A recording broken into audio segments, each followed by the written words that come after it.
Hello friends, welcome to my channel. কেমন আছেন সবাই? আশা করি ভালো আছেন। তো আজ আমি আপনাদের তৈরি করে দেখাবো সাবুদানা দিয়ে দারুণ একটি পিঠা রেসিপি। একদমই সহজ তৈরি করা, আর এতটা নরম তুলতুলে হয়ে থাকে যে মুখে দেওয়ার সাথে মিলিয়ে যাবে। একদমই নতুন একটি রেসিপি। ঘরে থাকা সামান্য উপকরণ দিয়ে আমি এই পিঠাটি আপনার তৈরি করে দেখাবো।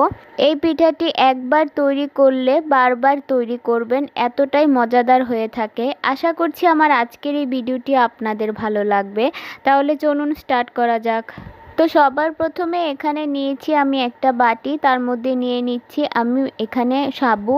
তো এখানে আমি নিয়ে নিচ্ছি 1 কাপ সাবু। এটা ছোট দানা সাবু। যে কাপের মাপ করে আমি সাবুটা নিয়েছি, ঠিক সেই কাপের মাপ করে 1 কাপ এখানে দিয়ে দিলাম ফুটন্ত গরম জল। তো এখানে অবশ্যই ফুটন্ত গরম জল দিতে হবে।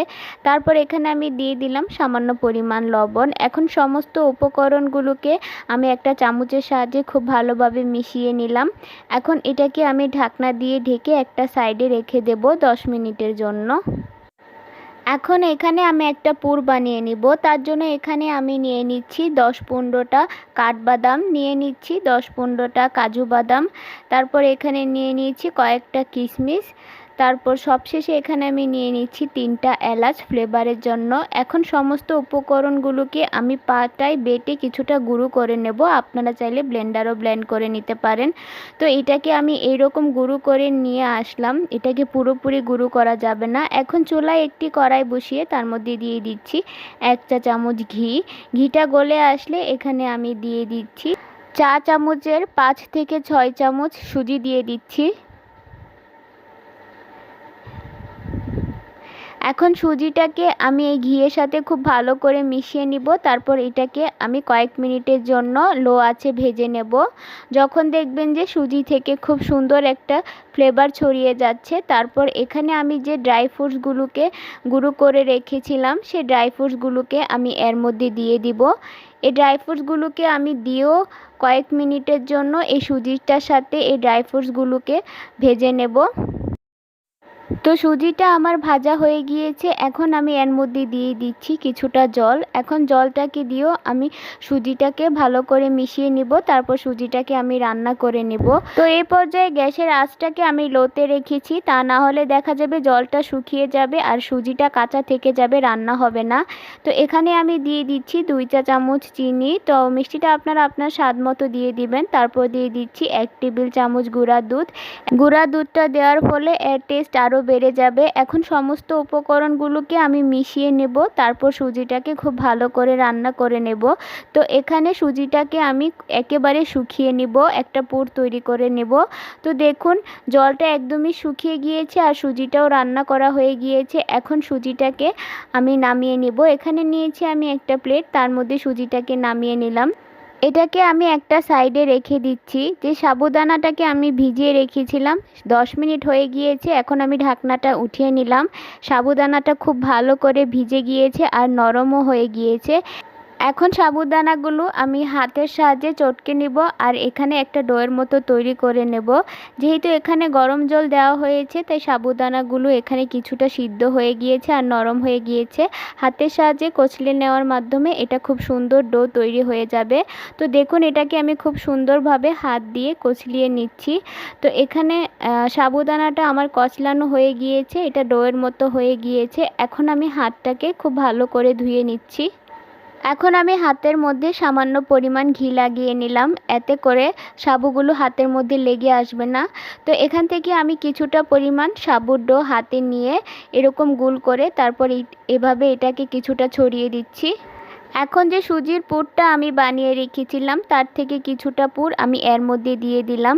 তো পুর যত বেশি দেওয়া হবে এর টেস্ট তত বেশি আসবে।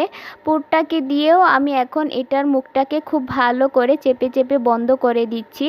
তো দেখুন আমি কিভাবে এটা করছি, খুব সুন্দর করে আমি এর মুখটা বন্ধ করে দিয়েছি। তো একটা পিঠা আমার রেডি হয়ে গিয়েছে। এখন এটাকে আমি প্লেটের মধ্যে উঠিয়ে নিলাম। একইভাবে আমি বাকি সবগুলো পিঠাকেও বানিয়ে নিয়েছি। দেখুন দেখতে কতটা সুন্দর লাগছে, মনে হচ্ছে এগুলোকে এখনই খাওয়া যাবে। এখন এগুলোকে আমি দুধের মধ্যে জাল দিয়ে নেব।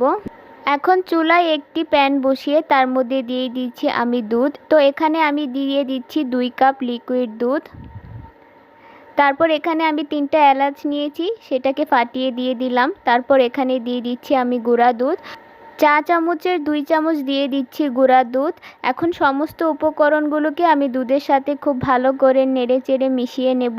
তারপর দুধটাকে ফুটে ওঠা পর্যন্ত ওয়েট করব। তো দেখুন দুধটা খুব সুন্দরভাবে ফুটে উঠেছে। এখন আমি এর মধ্যে সাবুদানার যে পিঠাগুলোকে বানিয়ে রেখেছিলাম সেই পিঠাগুলোকে আমি একে একে এর মধ্যে দিয়ে দিব। পিঠাগুলোকে দিয়েও এখন আমি ঢাকনা দিয়ে ঢেকে এটাকে লো আঁচে রেখে 5 মিনিটের মতো জাল করে নেব। তো দেখুন 5 মিনিট পর আমি ঢাকনাটাকে উঠিয়ে নিলাম। তো আমার এখানে মিষ্টিটা দিতে আমি প্রথমে ভুলে গিয়েছিলাম, তাই এখানে আমি এখন চিনিটা দিয়ে দিচ্ছি। তো মিষ্টিটা আপনারা আপনাদের পছন্দ অনুযায়ী দিবেন। এখন একটা হাতার সাহায্যে আমি এই পিঠাগুলোকে উল্টে দিচ্ছি।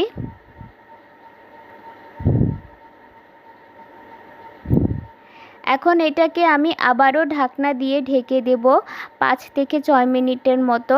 তো এটাকে ঢাকনা দিয়ে এপিট এপিট করে জাল করে নিতে হবে, এতে করে সাবুদানার পিঠাগুলো খুব ভালোভাবে সিদ্ধ হয়ে যাবে। তো পিঠাগুলোকে আমি 10 থেকে 12 মিনিটের মতো জাল করে নিয়েছি। এখন পিঠাগুলো পুরোপুরি রেডি হয়ে গিয়েছে। একটা হাতার সাহায্যে এরকম করে দিলে দেখবেন খুব সুন্দরভাবে উঠে যাবে। তো পিঠাগুলোকে আমি একটা থালার মধ্যে নামিয়ে নিচ্ছি। তো এই পিঠাগুলো তৈরি করা যেমন সহজ, খেতেও দুর্দান্ত স্বাদের হয়ে থাকে। আপনারা যদি বাসায় একবার এই পিঠাটি তৈরি করেন তাহলে দেখবেন বারবার রিকোয়েস্ট আসবে এই পিঠাটি তৈরি করার জন্য। তো একটা পিঠা আমি আপনাদের উঠিয়ে দেখাচ্ছি যে কতটা সুন্দর হয়েছে পিঠাগুলো। দেখতে যতটা লোভনীয়, খেতেও অসম্ভব মজাদার হয়ে থাকে। তো একটা পিঠাকে আমি আপনাদের কেটে দেখাচ্ছি যে এর ভিতরটা কেমন হয়েছে। দেখুন কত সুন্দরভাবে এটা কাটা হয়ে যাচ্ছে।